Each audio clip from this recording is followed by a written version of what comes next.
Hello everyone, आज के इस वीडियो में सीखेंगे the difference between would and could in English speaking.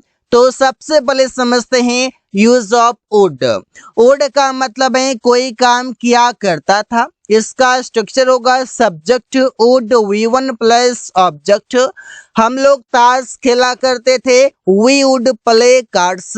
आप पूरी रात पढ़ाई किया करते थे, you would study the whole night.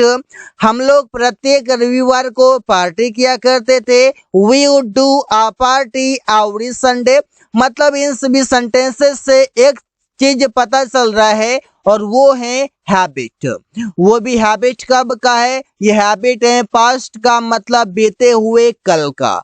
मतलब बीते हुए कल का हैबिट बताने के लिए वुड का प्रयोग किया जाता है और उसका मीनिंग होगा कि कोई काम किया करते थे और ये काम रेगुलर हुआ करता था।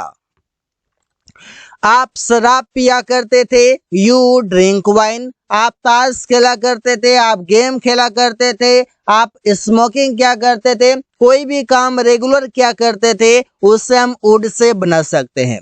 अब समझते हैं कुड का प्रयोग। कुड का मतलब है कोई काम कर सकता था, या फिर कोई काम कर सका, या फिर कोई काम कर पाया। तो यहाँ पर तीनों तरीके से हम सेंटेंस बना सकते हैं। जैसे वो इस सवाल को हल कर सकता था, तो सेंटेंस है he could solve this question, या वो इस सवाल को हल कर सका, फिर भी ऐसे बनेगा। वो इस सवाल को हल कर पाया, फिर भी ऐसे ही बनेगा। वे लोग अंग्रेजी सीख सकते थे, तो दे कुड लर्न इंग्लिश। वे लोग अंग्रेजी सीख सकते थे, दे कुड लर्न इंग्लिश। तुम खुद से अपना काम कर सकता था, you could do your work your self. यहाँ पर समझिए कोई काम कर सकता था, या कोई काम कर सका, या कर पाया, सभी के लिए प्रयोग ऐसे ही सेंटेंस हम बनाएंगे और प्रयोग करेंगे कुड का। वुड बी का मतलब है होता। अब होता के सेंस में इसे देखते हैं प्रयोग कैसे करते हैं। राहुल अभी एक बड़ा चिकित्सक होता, Rahul would be a great doctor now. यहाँ पर होता मतलब कोई भी चीज होता, कोई भी पद पर होता, कोई नौकरी पर होता, ऐसे बोलते हैं। तुम एक बड़ा सिंगर होता, you would be a great singer, you would be a nice singer. तो ऐसे हम प्रयोग कर सकते हैं। तो कोई चीज होता किसी भी पोस्ट पर होता, वैसे हम प्रयोग कर सकते हैं। आप प्रयोग करते हैं कुड बी, मतलब would versus could, would be versus could be. यहाँ पर कुड बी का मतलब है हो सकता था। जैसे हम प्रयोग करते हैं वो एक इंजीनियर हो सकते थे, he could be an engineer. Rahul एक डॉक्टर हो सकते थे, Rahul could be a doctor. वे लोग एक खिलाड़ी हो सकते थे, they could be a player. मतलब कोई भी चीज हो सकता था, किसी भी पोस्ट पर मतलब हो सकते थे, किसी भी पद पर हो सकते थे। तो ऐसे ही सेंटेंसेस बना सकते हैं। आप समझते हैं कुड हैव का मतलब है कोई काम कर सकता था। जैसे मैं मीटिंग में शामिल हो सकता था लेकिन नहीं कर पाया, I could have attended the meeting but I couldn't। वो उस नौकरी को ज्वाइन कर सकता था, he could have joined that job। आप समझते हैं ये भी कि आखिर इसका प्रयोग किस कंडीशन में और किस अवस्था में करते हैं। मुझे बहुत सारे पैसे मिल सकते थे, तो सेंटेंस बनेगा I could have got lots of money। यहाँ पर समझिए, यहाँ पर सेंटेंस में ये बताया जा रहा है कि आपके पास एक अपॉर्चुनिटी था लेकिन आपने उसे गवा दिया, उसका यूज नहीं कर पाया। और अभी क्या है? अभी सिर्फ रिग्रेट है, पछतावा है, इसके अलावा और कुछ नहीं, क्योंकि आप उस काम को दोबारा नहीं कर सकते। जैसे आप बीए में अंग्रेजी ऑनर्स ले सकते थे लेकिन आपने ज्योग्राफी ले लिया, तो फिर आपका नहीं हो गया, मतलब आपके पास जो चांस था वो आपने गवा दिया। अब आप शादी में जा सकते थे लेकिन नहीं जा पाए, अब लेट हो गया, अब शादी भी हो गया, नहीं जा पाए, आप सिर्फ रिग्रेट हैं, इसके अलावा आप उस काम को नहीं कर सकते। तो ऐसा आप सेंटेंसेस बना सकते हैं। वुड हैव का मतलब है कोई काम कर चुका होगा, जिससे बोलते हैं वो खाना पका चुकी होगी। She would have cooked food. और ये सेंटेंस आपको लग रहा है कि ये सेंटेंस फ्यूचर का है। अगर ये सेंटेंस फ्यूचर का होता तो यहाँ पर विल प्रयोग होता, और अगर वुड प्रयोग हुआ है तो सीधी सी बात है ये सेंटेंस हमारा पास्ट में कंप्लीट हो चुका है, ऐसा आप समझिए। वो बाजार जा चुका होगा। He would have gone to market. वो खाना पका चुकी होगी। She would have cooked food. ऐसे हम बनाते हैं। राहुल बाजार में सब्जी खरीद चुका होगा। Rahul would have bought vegetables in the market.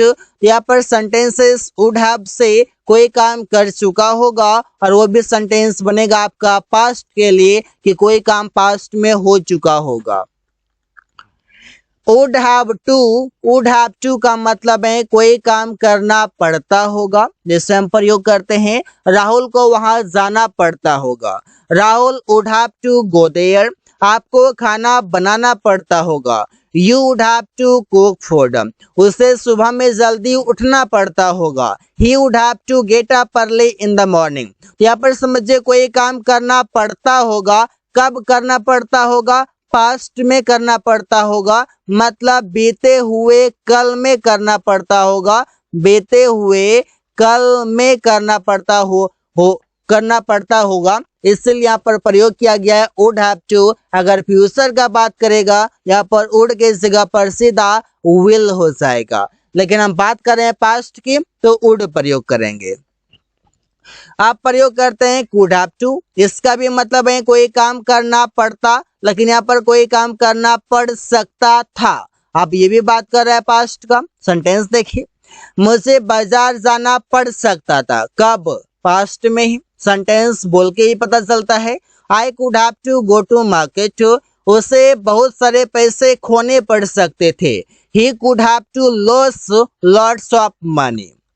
Rahul को किताब खरीदना पड़ सकता था। Rahul could have to buy a book. तो कोई काम करना पड़ सकता था, वहां पर प्रयोग कर सकते हैं। अब समझते हैं वुड हैव हैड। इसका मतलब है पास होता। अब इसका प्रयोग हम कैसे करते हैं पहले तो ये समझते हैं। जैसे अगर मैं अच्छे से काम करता तो मेरे पास एक कार होता। यहाँ पर समझिए कोई भी चीज होता एक लॉन्ग पीरियड से होता। यहाँ पर सिचुएशन रखा गया है, अगर मैं ये करता तो मेरे पास होता, ऐसे नहीं होता।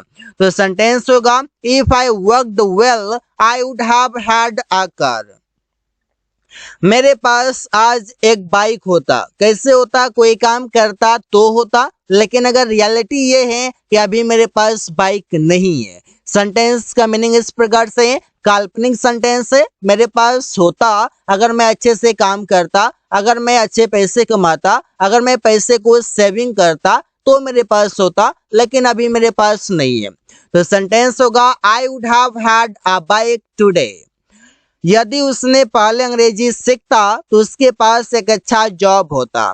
If he learned English before he would have had a good job. यहाँ पर ऐसे सेंटेंसेस खूब सारे बनाकर प्रैक्टिस कर सकते हैं।